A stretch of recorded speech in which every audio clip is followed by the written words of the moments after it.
Mit navn er Anna Maria Sand Jensen, og jeg har lavet et projekt på Det Kongelige Akademi som min bacheloruddannelse, Crafts in Glass and Ceramics, der hedder Unwasted. Under mit bachelorprojekt har jeg udviklet de her fliser, som består af op til nogle af 90% restmaterialer.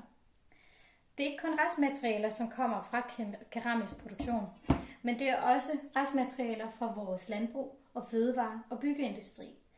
Under perioden har jeg rakt ud efter forskellige aktører lokalt, både på Bornholm, et par kilometer væk fra værkstedet, ligger der en gård, som har en halmproduktion.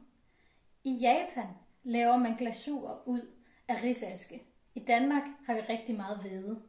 Så det jeg gjorde, det var at række ud efter dem og se, hvordan noget af deres affald i deres hvedeproduktion kunne omsættes til aske og blive farvestrålende glasur.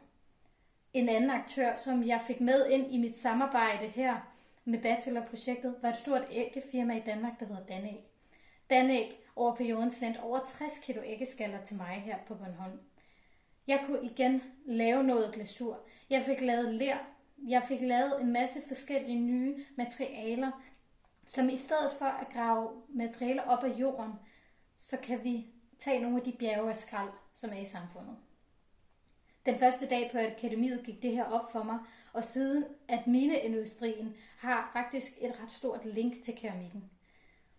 Så siden dag 1, der blev det min designopgave de sidste 3,5 år, at ikke alene kigge på, hvordan kunne jeg have en positiv indflydelse, og hvordan kunne jeg tage det som en positiv designopgave.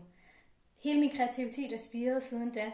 Jeg har fået omsat det til fliser, som er blevet udstillet 2 steder i Danmark, og jeg har allerede fået modtaget nogle legater, samt 5. juni-fondens hæderspris. Nu er jeg netop blevet indstillet til Green Concept Awards, som er en stor international konkurrence. Jeg er finalist i materialer, New Materials-kategorien, og jeg kan se, at ikke alene så kan det give et nyt kapitel til keramikken 2025, men det kan også være med til at give noget ny æstetik og form. Det kan bidrage til, at håndværket kommer tilbage i byerne i form af fliser til facader. Bygningerne, som tårner sig op på begge sider af os her, når vi går ned ad gaderne, de afspejler de værdier, der er i samfundet. Jeg kan tage ud og samle 1 kilo af det affald, der er i en virksomhed, lave en glasur til dem, eller et andet design. Men her, der ser jeg ikke alene, at samarbejderne, de gør, at mit design gror, men det gør også, at vi bliver klar over, at vi kan arbejde sammen. De mindre økosystemer kan opstå, så vi kan recirkulere materialerne ind til konkrete produkter, f.eks. fliser. I min designproces og i hele min indstilling til, når jeg anskuer materialerne, og når jeg laver mine designs i keramik, så er det, at jeg ser, at waste is not waste if unwasted.